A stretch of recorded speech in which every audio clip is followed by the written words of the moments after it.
बिस्मिल्लाहिर्रहमानिर्रहीम। बस्म तस्लीम में मैं हूँ आपकी मेज़बान तस्लीम इकराम। नाजरीन, आज का जो प्रोग्राम है वो ख़वातीन की सेहत और उनकी ब्यूटी के हवाले से है। और आज हमने अपने स्टूडियो में जिन दो ख़वातीन को मदऊ किया है वो किसी तारुफ की मोहताज नहीं है। और आपने अक्सर उनको मेरे साथ मॉर्निंग वॉक करते हुए देखा होगा सुबह के टाइम। और बहुत सारे लोगों की ये फरमाइश थी और लोग मुझसे पूछा करते थे कि जब आप मॉर्निंग वॉक पे जाती हैं तो ये जो दो ख़वातीन आपके साथ होती हैं तो आप प्लीज़ इनके बारे में हमें कुछ बताएं। तो मेरा बड़ा दिल कर रहा था कि मैं इनको किसी दिन अपने स्टूडियो में बुलाऊं और इनसे आपका इंट्रोडक्शन कराऊं। तो सोचा आज हम इनको अपने स्टूडियो में दावत देते हैं। और दूसरी अहम वजह कि जिसने आज़ादी के हवाले से भी प्रोग्राम करना था तो सोचा कि हम सेहत और ब्यूटी की बात भी करेंगे। और जिसने आज़ादी है, ज़ाहिर 14 अगस्त का दिन हमारी आज़ादी का दिन है और जो तमाम लोग इस दिन को बड़ी खुशी से सेलिब्रेट करते हैं। तो आए ज़रा अपने मेहमानों से मिलते हैं। तो सबसे पहले हमारे साथ हैं जी कौन, ज़रा आप गैस करें। जी मैडम जैस्मीन।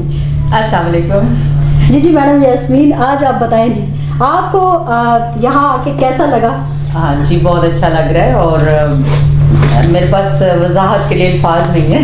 नहीं, थोड़ी सी वजाहत करें आप। आपने अक्सर इनको हमारे साथ सुबह के टाइम देखा होगा, हम लोग शरारतें करते साथ वॉक भी कर रहे हैं, साथ हम लोगों को मैसेज भी दे रहे हैं। और यहाँ पाकिस्तान में तो लोग हमें लाइक करते हैं, लेकिन पाकिस्तान से बाहर भी बहुत सारे लोगों के मुझे मैसेज आते हैं और बाकायदा लोग इनके बारे में पूछते हैं कि आप इनसे हमारा तारुफ करवाएं और हमें बताएं इनके बारे में। और जी हाँ, दूसरी जो हमारी जो मैडम है ना वो मैडम तहरीम शहजाद। चले आए हम इनसे बात करते हैं। जी मैडम तहरीम। जी अस्सलाम वालेकुम। जी वालेकुम सलाम। आप बताएं जी आपको हमारे स्टूडियो में आके कैसा लग रहा है? जी मुझे बहुत अच्छा लगा आपके स्टूडियो में आके। मॉर्निंग वॉक पे तो हम साथ होते थे, लेकिन आज आपके साथ स्टूडियो में बाकी हम बहुत इंजॉय कर रहे हैं। और स्पेशली जो 14 अगस्त के हवाले से प्रोग्राम कर रहे हैं ये और भी अच्छी चीज़ है। 14 अगस्त के हवाले से आप बताएं आपके तासुरात क्या हैं इस दिन के बारे में? देखिए, इस दिन के लिए मेरे तासुरात तो बहुत कीमती हैं, क्योंकि सबसे पहले ये कि मेरी वालदा की जो बर्थ है वो 14 अगस्त को हुई है। माशाअल्लाह। और फिर अब वो हमारे में नहीं है, अल्लाह ताला उनकी मग़फ़िरत फरमाए। लेकिन 14 अगस्त जो है, एक तो पाकिस्तान की जश्न आज़ादी के हवाले से हम उसको बहुत ज़्यादा सेलिब्रेट बचपन से ही करते थे और घरों को सजाना, झंडियाँ लगाना, ये वो। और फिर वालदा की जब बर्थडे आती थी उसको भी सेलिब्रेट करते थे। तो एक दुबाला हो जाता था ना मज़ा के अम्मी की बर्थडे भी है, पाकिस्तान की भी बर्थडे, और हम अम्मी को छेड़ा करते थे कि अम्मी देखिए पूरा पाकिस्तान आपकी बर्थडे जो है उसको सेलिब्रेट कर रहा। तो बड़ा खुश हुआ करती थी। तो अभी 1 मंथ हो गया, उनकी डेथ हो गई है, तो 14 अगस्त को उनकी ज़्यादा याद आएगी, बल्कि आती तो है, मज़ीद और ज़्यादा आएगी। तो 14 अगस्त देखा जाए तो बहुत से एक कीमती जानें जो हैं उनको कुर्बान करके 14 अगस्त जो है हम पाकिस्तान जो हमारा आज़ाद हुआ है उस हिसाब से देखा जाए तो बहुत एक अहम दिन है। और फिर आज हम कायदे आज़म की मेहरबानी की वजह से और अल्लामा इकबाल की मेहरबानी की वजह से उन्होंने और जितने हमारे पीछे जो गुज़रे हैं, जिन्होंने अपनी जानों की कुर्बानियाँ दी हैं, जानों के नजराने पेश किए हैं, अपने घर बार लुटा दिए। 14 जश्न आज़ादी ऐसे तो नहीं मनाई जाती है, इसके पीछे बहुत से लोगों का खून जो है वो बहाया गया हुआ है और बहुत से लोग जो हैं वो घरों से बेघर हुए, कुछ जानों से हाथ धो बैठे। और इसी तरह जाकर अगर देखा जाए तो उनकी कुर्बानियों की वजह से आज हम आज़ाद मुल्क में सांस ले रहे हैं। और हम शुक्र अल्लाह का करते हैं कि हम पाकिस्तान में एक बिल्कुल एतमाद के साथ जीते हैं कि हम अगर यहाँ पर कुछ भी करें तो हमें कोई कुछ कहने वाला नहीं है, क्योंकि हम आज़ाद मुल्क में रह रहे हैं। और आज़ादी के हवाले से कि हम बिल्कुल आज़ादी मनाएंगे, क्यों ना मनाएंगे, क्योंकि ये तो हमारा हक बनता है ना। बिल्कुल। अच्छा तहरीम, मेरा आपसे सवाल है कि आप मुझे बताएं बचपन में आप जो है 14 अगस्त कैसे मनाया करती थी और अब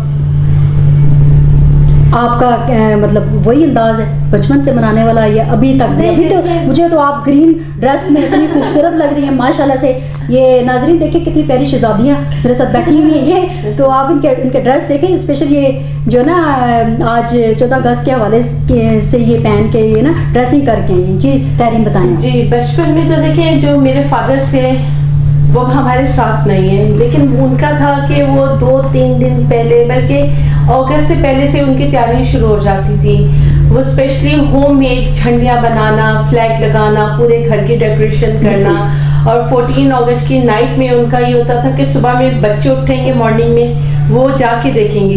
तो हम लोग रात को सो जाते थे। जो मेरे फादर थे वो पूरी रात में वो बड़े भाई के साथ मिलके वो पूरे घर की डेकोरेशन करते थे, फ्लैग लगाते थे, लाइटनिंग करते थे, और छोटे जो झंडियाँ होती हैं वो पूरे घर को सजाते थे। और सुबह हम उठते थे, हम भागते थे, छत पे जाते थे, देखते थे कि एरिया में सबसे खूबसूरत घर हमारा लगता था। माशाल्लाह। वो वाकई एक जो चीज़ थी, आजकल लाइफ जैसे हम सब जानते हैं मीडिया की लाइफ हो गई है, हर इंसान के हाथ में मोबाइल आ गया है, टीवी है। आप देखिए लोग अब पहले की तरह से नहीं करते सेलिब्रेशन। अब आपको बाजार से हर चीज़ आपको रेडीमेड मिल जाती है, लेकिन जैसे पहले करते थे, एंजॉयमेंट होती थी। आपको पता है झंडियाँ बन रही हैं, खाने बन रहे हैं, 14 अगस्त है, अब ये बहुत कम चीज़ें हो गई हैं। और हम अपने घरों में आज भी हैं, लेकिन इस रिवायत को कायम रखते हैं कि हम अपने बच्चों को, छोटे बहन भाई को हम यही तरबियत दे रहे हैं कि ये इंडिपेंडेंस डे है, आज़ादी का दिन है। आज के दिन हमारा मुल्क आज़ाद हुआ था, हम आज़ाद हुए थे। हम एक ऐसे मुल्क में रहते हैं जो हर तरह से आज़ाद है। हम आज़ादी से सांस ले सकते हैं, स्कूल से कहीं आ जा सकते हैं। हमें किसी दूसरे शहर जाने के लिए किसी चीज़ की ज़रूरत नहीं होती। जबकि हम बाहर जाके देखें तो हमें एक एक कदम फूंक के रखना पड़ता है। और आप देखिए कोई भी, हम सिर्फ पाकिस्तानियों के लिए नहीं है, दुनिया से कहीं से भी लोग आ जाए, कहीं से भी, वो इस मुल्क में आके बिल्कुल नहीं, यही लगता है कि वो अपने ही कंट्री में है। बिल्कुल। सबसे बड़ी बात ये है कि ये हमारा कंट्री तो है ही, लेकिन जो भी अब्रॉड से भी आता है उसको भी यही लगता है कि ये उनका कंट्री है। माशाल्लाह। तो इस हिसाब से पाकिस्तान तो पाकिस्तान है। पाकिस्तान जिंदाबाद। तो पाकिस्तान जिंदाबाद, वो उसका नारा हम एंड पे भी लगाएंगे। लेकिन आज का जो एक प्रोग्राम है वो जो एक स्पेशल खवातीन की सेहत और ब्यूटी के हवाले से भी है। तो आप मेरे साथ मतलब बहुत सारे लोग ज़ाहिर है हमें इस हवाले से भी जानते हैं कि हम सुबह तीनों वॉक पे इकट्ठी होती हैं। तो अच्छा, ये सुबह जो मॉर्निंग वॉक है, इसका ख्याल वैसे कैसे आया आपको? मैं तो तकरीबन 5-6 ईयर्स से मॉर्निंग वॉक के लिए जा रही हूँ। तो उसमें यह होता है कि देखिए हमारे जो प्रीवियस लोग गुजरे ना, उनकी बड़ी लंबी उम्रें हुआ करती थी, बिल्कुल, बड़ी अच्छी सेहत हुआ करती थी। रीज़न क्या था? Morning walk. तो ठीक है ना जी, मॉर्निंग वॉक जो है वो सेहत के लिए बहुत अच्छी होती है। सबसे पहले तो देखिए हम जब पार्क में जाते हैं, वहाँ का एनवायरनमेंट कितना मजे का होता है, फ्रेश हवा, सुबह फ्रेश एयर, तो जाके लगता है अभी सांस लेने लगे। ग्रीनरी होती है, पौधे होते हैं, फूल होते हैं, हर चीज़ होती है। फिर आप अपने इर्द गिर्द के लोग जो हैं उनसे भी मुलाकात हो जाती है मॉर्निंग वॉक पर। और फिर हम जब एक दूसरे को देखते हैं वॉक करते हुए तो ऐसा होता है कि हम दूसरों को भी कहते हैं कि यार आप आया करें, आप आया करें। इस तरह रेगुलर हो जाते हैं, बड़ा मजा आता है। और खासकर ये फूल भी देख के ये बड़ी फ्रेश हो जाती है। अच्छा, नहीं बाकी आपको देख के मैं बहुत फ्रेश हो जाती हूँ, नो डाउट। अच्छा नाजरीन, मैं आपको एक बात बताऊं कि इनसे मेरी दोस्ती जो है ना, वो सुबह के टाइम वॉक करने के लिए जाया करते थे। और ये दोनों माशाल्लाह से शहजादियाँ वहाँ पे चहल कदमी करती नज़र आती थी, कभी भाग रही हैं, कभी क्या, कभी बैठी हुई हैं। तो जब इनसे मेरा तारुफ हुआ, मैंने बताया कि इस तरह मैं एजुकेशन में भी हूँ और इस तरह मैं लिखती भी हूँ, तो वहीं से फिर हमारी दोस्ती हुई। और उसके बाद फिर हमारी मॉर्निंग वॉक पूरे पाकिस्तान में, क्या मेरे ख्याल है अमेरिका तक, यूएसए, ज़मान टीवी पे भी चलती रही। और वो जो भी हम वीडियो मतलब सोशल मीडिया पे अपलोड करते, वो किसी न किसी के पास पहुंच जाती। चले आज हम थोड़ा सा, मैडम जो हैं उनका जो है ना एक ब्यूटी पार्लर है, तो सेहत और तो के हवाले से जो बात कर ही रही हैं, लेकिन इसके साथ हम इनसे ख़वातीन की खूबसूरती के हवाले से बात करते हैं, क्योंकि बहुत सारी ख़वातीन जो है ना, उनको सबसे ज़्यादा अपनी ब्यूटी का बड़ा ख्याल होता है। तो मैडम से ज़रा पूछते हैं कि इनको किस तरह की ख़वातीन से वास्ता पड़ता है, और वो ज़्यादातर इनके पार्लर में आके क्या डिमांड करती हैं। मेरे ख्याल है सबसे ज़्यादा ख़वातीन तो इनके पास आके गोरा होने की ज़्यादा तजवीज़ मांगती हैं कि आप हमें बताएं कि हम गोरे कैसे हो जाएं। तो मैं आपके आज इस प्रोग्राम के हवाले से बताना चाहती हूँ कि खूबसूरती सिर्फ गोरे रंग में नहीं होती।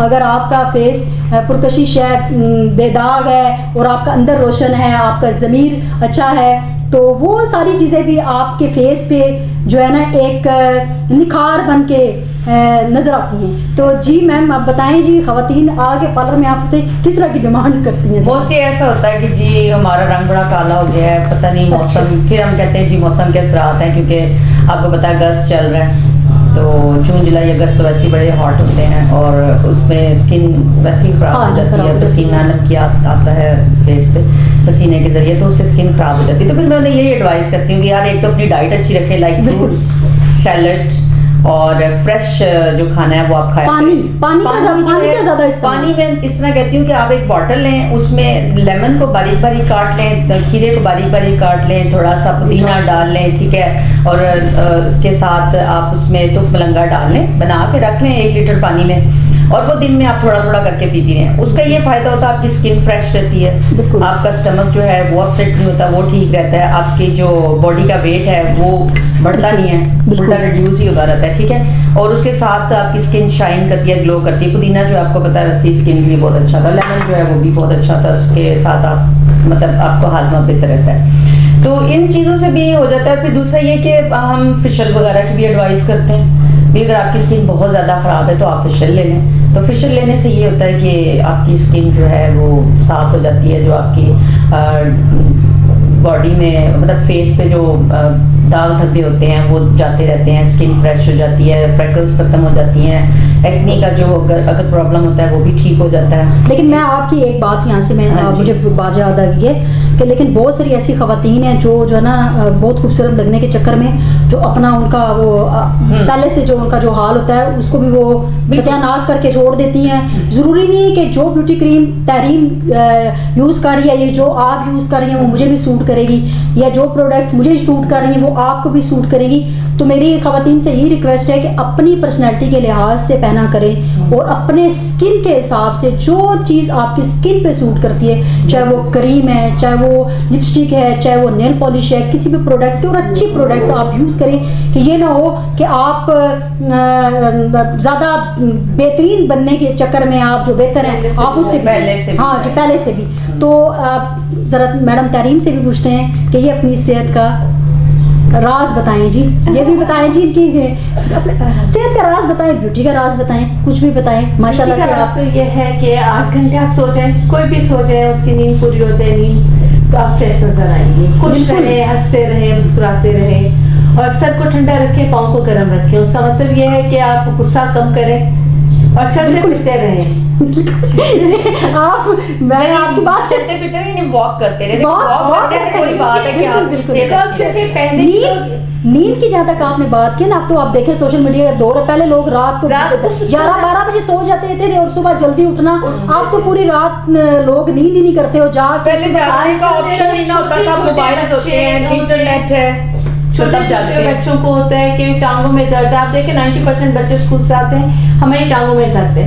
रीजन क्या है? आउटडोर उनकी एक्टिविटीज खत्म हो गई है, मोबाइल है आपके पास, कार्टून उस पे देख रहे हैं, आप गेम्स उस पे खेल रहे हैं, आउटडोर आपकी एक्टिविटीज खत्म हो गई है। पहले के दौर में जो थे पेरेंट्स थे वो कहते थे बच्चे घर से बाहर निकले, ग्राउंड में जाए, ग्राउंड में ना से घर के लॉन में खेले, क्रिकेट खेले, पकड़न पकड़ाई खेले, उससे ये होता था कि वो एक्टिव रहते थे, भागते ठीक है। तो उनके साथ ये इश्यूज नहीं होते थे, ना बड़ों के साथ इश्यू होते थे ना बच्चों के साथ होते थे। और आजकल के ज़माने में अब हम एक जगह पे बैठे हुए, बिकॉज हमारे पास इतने हम इजी हो गए, हमें खाना भी चाहिए, नहीं दिल चाह रहा, नहीं मूड हो रहा, तो हम ऑर्डर कर देंगे जी, खाना घर पर आ जाएगा, हम मेक श्योर करेंगे खाना लगा दो। ऑब्वियसली ऐसे में हमारी हेल्थ खराब नहीं होगी तो क्या होगा? तो बस खवातीन ज्यादा आराम तलब हो गई ना, कहने की ये बात है कि खवातीन जो है ना वो ज्यादा आराम तलब तो हो गई, लेकिन अगर आप अपनी फैमिली से प्यार खराब हो गई ना, अगर आप अपनी फैमिली से प्यार करती हैं तो आपको अपनी फैमिली के लिए बहुत सारे सेक्रीफाइसेस करने पड़ते। बिल्कुल। और जो मदर्स हैं, माँ के कदमों तले जन्नत ऐसे ही नहीं रखी गई। बिल्कुल। ये हमें समझने की जरूरत है कि हमें अगर पाँव के नीचे जन्नत है तो हमें वाकई इस चीज को प्रूफ करने कि हमारे पाँव के नीचे जन्नत है। हम हर आसाइश देकर भी और हम कहें कि नहीं हमें हिलना नहीं है, बिकॉज जो चीजें माएँ कर सकती हैं वो कोई और नहीं कर सकता। बिल्कुल। अच्छा, मैं अगला आपसे क्वेश्चन पूछती हूँ मैम। उससे पहले मैं एक ये बुक है जी, इसका मैं थोड़ा इंट्रोडक्शन करवाना चाहूँगी। ये शायर हैं जी मुंतज़र बटालवी बटर, इनकी किताब आई है कोई सपना नहीं रखना। शायरी की बहुत खूबसूरत किताब है और ये बहुत ही नौजवान मतलब 21 साल इनकी एज है और इस किताब पे मैंने भी तबसरा किया है। तो इस किताब का तारुफ करवाने का ये मकसद था कि हमारे जो लोग जो राइटर्स हैं, जो लिखने वाले हैं, कम से कम उनका कोई शेरी मजमुआ जो वो चाहते हैं कि मैं अपने प्रोग्राम में उनके जो आवाम के सामने लेके आऊँ, तो वो मुझे कॉल करके बता सकते हैं अपनी बुक, चाहे वो शायरी की है या अफसानों की है, अदब से रिलेटेड कोई भी वो किताब है, वो मुझे भेज सकते हैं। तो मैं अपने प्रोग्राम बिस्म तस्लीम में उस किताब का ज़रूर तारुफ करवाऊँगी। ये इनकी बहुत खूबसूरत किताब है और हमारी दुआ है कि ये नाजरीन इसको पढ़ें और अदब के लोग इसको पढ़ें। बहुत ही खूबसूरत शायरी है कि आप मैंने देखा है कि बहुत सारी ख़वातीन सिर्फ अपने चेहरे का बहुत ख्याल रखती हैं, लेकिन अगर उनके हाथ पाँव देखे जाए, नहीं मेरे हाथ तो और मेरा फेस सेम एक जैसा ही है और पाँव भी, लेकिन वो अपने पाँव की तरफ तवज्जो नहीं देती, वो अपने हाथों की तरफ तवज्जो नहीं देती, ठीक है ना, मोस्टली ऐसा होगा।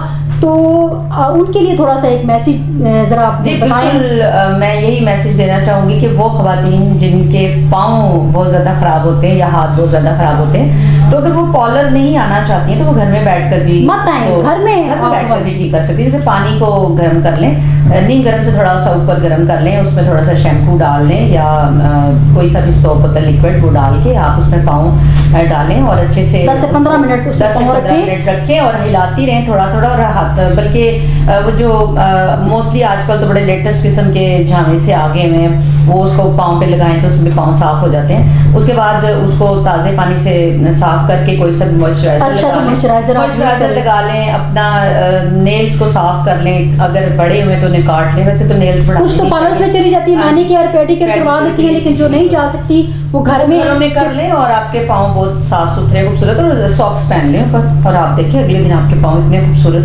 चमकदार हो रहे होंगे। अगर आप यही बार बार रूटीन में करती हैं, मतलब एक दिन छोड़कर 2 दिन छोड़कर करती हैं, तो पाँव तो डेफिनेटली साफ हो जाएंगे। वैसे भी अगर आप पाँव धो के जुराबें पहन सकती हैं तो उससे भी पाँव को बड़ा फर्क पड़ता है, कोई सा भी मॉइस्चराइजर लगा लें। अच्छा तहरीम, मेरा आपसे सवाल है कि ये ज़रा आप एक हाउस वाइफ हैं तो डेली अपने घर के काम करती हैं, खाना बनाना भी आपने होता है, सबका घर वालों को ख्याल रखना होता है, तो आप मुझे बताएं कि जब आप खाना खाना बनाती हैं तो आप जो मुतवाज़न ग़िज़ा, जो बैलेंस डाइट है, उसका भी कुछ ख्याल रखती हैं कि ठीक है जो आया जो बना दिया सही है। और क्योंकि बहुत सारी ख़वातीन जो है ना वो बड़ा ख्याल रखती हैं कि यार आज हमने ये बनाना है, आज इसमें इतने कैलोरीज हैं, मेरे बच्चों को इतने कैलोरीज की ज़रूरत है, वो उसी हिसाब से वो खाना बनाती हैं। और कुछ ख़वातीन जो है बस ठीक है जी, आज तो जो चीज़ सामने है उसी को पका लो, और अगले दिन भी उसी को पका लो, और फिर तीसरे दिन भी वो जल्दी में होती है क्योंकि उन्हें जल्दी होती है कि बस खाना बनाएं। तो कुछ आपका भी ऐसा कुछ सिलसिला है?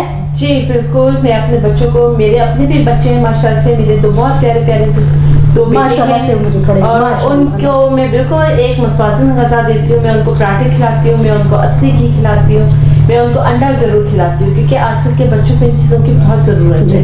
अगर हम बच्चों को बचपन से इन चीज़ों की हैबिट दे देंगे तो आगे जाके उनको प्रॉब्लम नहीं होगी। बिल्कुल। और वाकई जब बचपन में एक चीज़ बच्चे खाना शुरू कर दें तो कभी उनको कोई प्रॉब्लम नहीं होती। और अगर हम बचपन से उनकी लाइक बेस टाइम से हम उन्हें प्रॉपर फूड नहीं दे तो वो आगे जाके उनके लिए काफ़ी प्रॉब्लम क्रिएट कर देती है। फिर उनको बहुत सारे बच्चों को मैंने देखा उनको काइयाँ आना शुरू होती है, पाए नहीं खाने, निहारी नहीं खानी, ये नहीं खानी।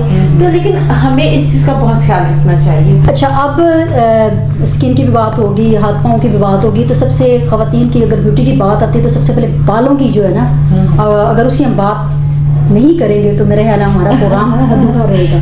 तो सबसे पहले आप हमें ना, बहुत सारे ऐसे लोग हैं जिनके बाल, खासकर ख़वातीन के तो झड़ते ही हैं, मेल हजरात के भी बहुत ज़्यादा बाल झड़ते हैं। तो उनके बारे में एक ब्यूटी टिप्स मैं भी बताती हूँ कि जिन मर्दों के बाल गिरते हैं या ख़वातीन के बाल अगर उनके बहुत ज़्यादा झड़ रहे हों तो उनको चाहिए कि वो या तो 5 जो है ना ऑयल्स को मिक्स कर लें, ठीक है, वो लगाएं, वो भी उनके लिए बेहतरीन है। और इसके अलावा आप इस तरह के 5 ऑयल्स जो है ना, आप बादाम का ऑयल है, सरसों का है, कैस्टर ऑयल, ये सारे, जैतून का तेल है, कोकोनट ऑयल, हाँ जी, इस तरह के, आंवले का तेल है, ये क्योंकि आंवले का तेल भी बहुत ज़्यादा बालों को, हाँ जी। लेकिन इसके साथ एक छोटी सी टिप्स ये है कि आप जो है ना आपने क्या करना है कि आपने मतलब आधा किलो ऑयल लेना है, रोगने बादाम, और उसके साथ आपने 1 पाव मेथी दाना लेना है। और उसके बाद आपने क्या करना है कि